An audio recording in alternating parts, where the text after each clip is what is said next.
Hello everyone and welcome back. It is day 2 of the Slim Down Challenge. All right, so I want to introduce myself. My name is Sue-Ann Hickey. I'm a naturopath and creator of Body Typology System for Lasting Weight Loss.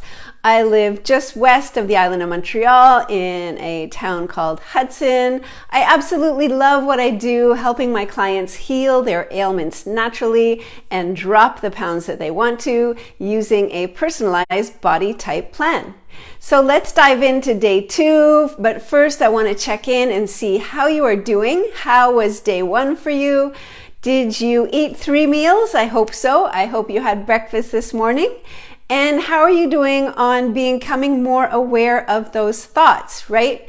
Awareness is the first step to transformation. So the first step is recognizing that little negative voice when it comes in, having the awareness, and then slowly over time, we start to replace those negative thoughts with positive self-praise, and it gets easier and easier. It's true. All right, so let's dive into our clean carbs today. One of my favorite subjects. I want you to add in clean carbs. And you're like, why? I thought carbs are bad for me. What about keto? Everyone says you'll gain weight when you are eating carbs.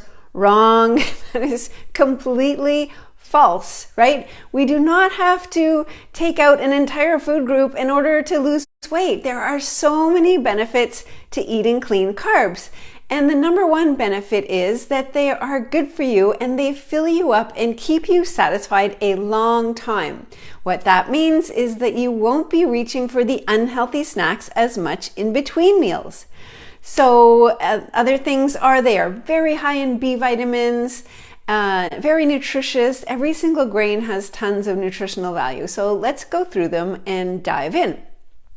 All right, let's start with brown rice. We get most of our grains and things in bulk. So I have a little bowl of brown rice here. So you might be asking, why eat brown rice instead of white rice? Good question. So brown rice has all the nutrient value in the outer husk. How do we get white rice? We polish the brown rice. But wait, what happens?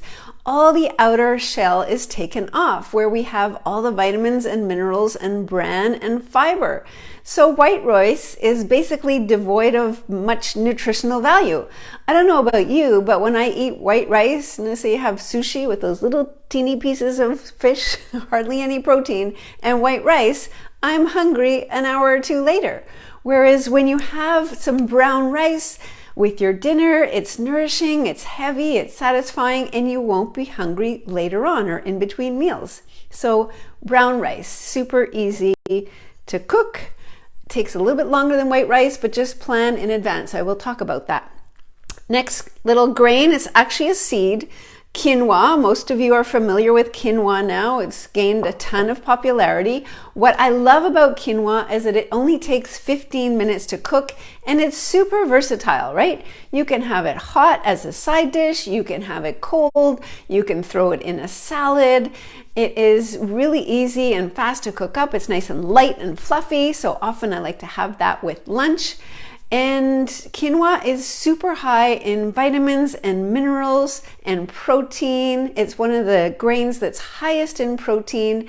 So add it into your lunches or dinners and it will be a game changer.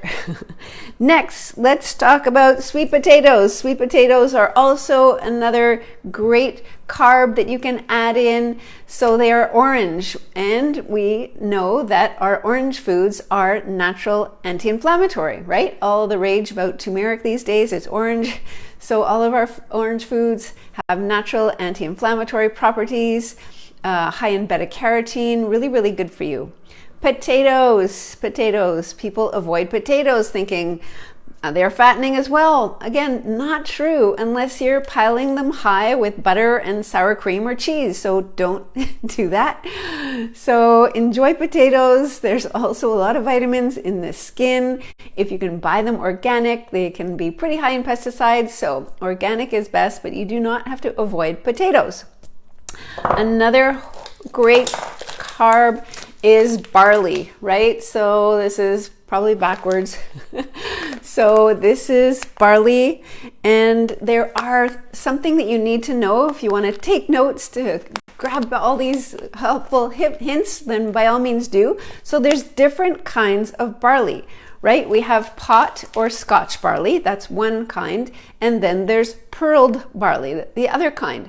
So the thing is, again, the pearled barley has been polished, taking off all of the outer layer and all the nutrients and vitamins. So go for pot or Scotch barley. I love putting it in things like pea soup or lentil soup. So you will have the lentils or the peas for your protein, the barley for your good carbs, and you can add in the veggies in the soup or on the side. Full balanced meal, simple, easy. What else do we have?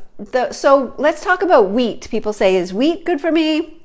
So unfortunately not. Wheat has been hybridized, manipulated, modified, transformed. They want it to grow twice as fast, twice as big, and they put a ton of pesticides on before they harvest it. So wheat is not the good grain that it once was. Usually people feel bloated with it, myself included.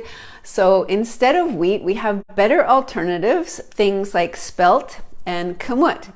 Now these are still kinds of wheat, but they are ancient grains. So kamut, K-A-M-U-T, is 5,000 years old, and spelt is 9,000 years old. They are both wonderful, healthy grains that have not been hybridized, manipulated, modified, and transformed. So they're still in a really great state. So they can be perfect for things like pasta and bread and cereal. Now, I know a lot of my clients that live in the States have a hard time finding kamut bread. Unfortunately, I hope that changes soon because kamut sourdough bread is amazing.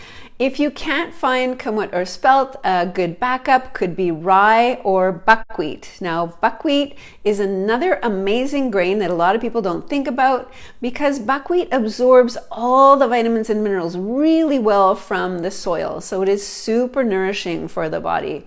So those are good choices. Those of you who are following me who live near the island of Montreal, we are super fortunate here. We have a lot of good quality breads. Inewa is one name, I-N-E-W-A, that makes a kamut sourdough bread. So try that out, see if you like it. And there are also spelt sourdough breads. So see if you can find them, and they are really, really good. You do not have to avoid bread. All right. So next for cereal, this is Nature's Path Kamut Corazon Wheat Flakes. So this is a pretty healthy choice for breakfast. It has 5 grams of sugar in it, so not too bad, a little bit more than a teaspoon for one bowl. Again, because it's made with kamut, it's going to keep you satisfied all morning right until lunch. So some of my adrenal body types, also known as the apple shape, they love having their kamut cereal for breakfast, including my boyfriend, because they're good all the way until lunch. A small bowl, maybe some fruit on top of it, will help keep you going a long time. Now next, we want to dive into how to make these healthy grains tasty, because brown rice, not so exciting, might not have that much flavor. So there are some things that are really good that I like to use. This is Bragg's liquid soya seasoning. So it is a soya sauce, and it is only made with soybeans and water. So unlike a lot of the other soya sauces that have a ton of sugar and food coloring, chemicals, and tons of salt added in, no salt added in. You can also buy it in this little spray bottle. So it's perfect and easy to spray a little bit on top of your brown rice, on top of your quinoa, on top of your veggies. That's a really great idea. Other things for helping your grains taste great is just simple homemade salad dressing, right? So we make a little homemade salad dressing all the time. Keep it on the side with olive oil, whatever kind of vinegar you love, a little bit of salt, so you can put that on your quinoa salad, or even just simply lemon juice and olive oil on top of a quinoa salad is all you need, a little bit of salt.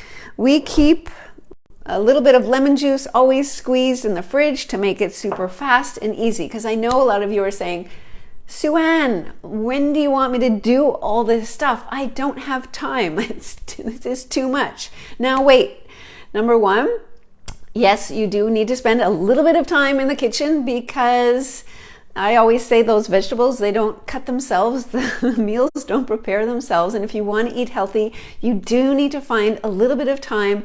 Maybe on the weekend, you'll meal prep in advance for a few meals. What I do in the morning when I'm getting my breakfast ready, I'll put a pot of quinoa on the stove.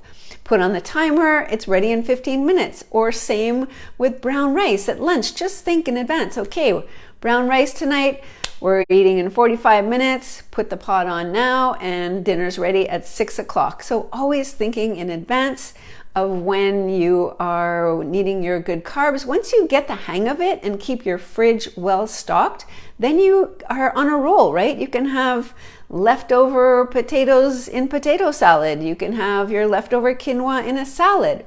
There's also pasta. Finally, the last thing to talk about is your pasta. So there are so many healthier alternatives to pasta now that you can use instead of the white or the wheat pasta.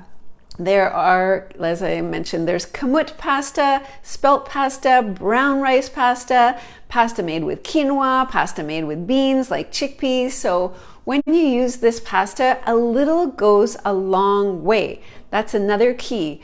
These are so nourishing that you can have just half a cup and you will be satisfied with your veggies and protein. We'll talk more about that tomorrow, your balanced plate, but a little goes a long way. Any last tips? Look at my little list here.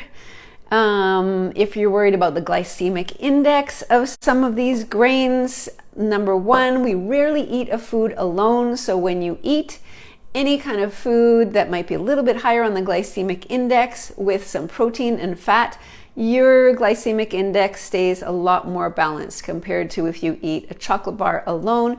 You spike up and you crash down. So when you add these into a healthy, balanced meal, your glycemic index will stay more balanced.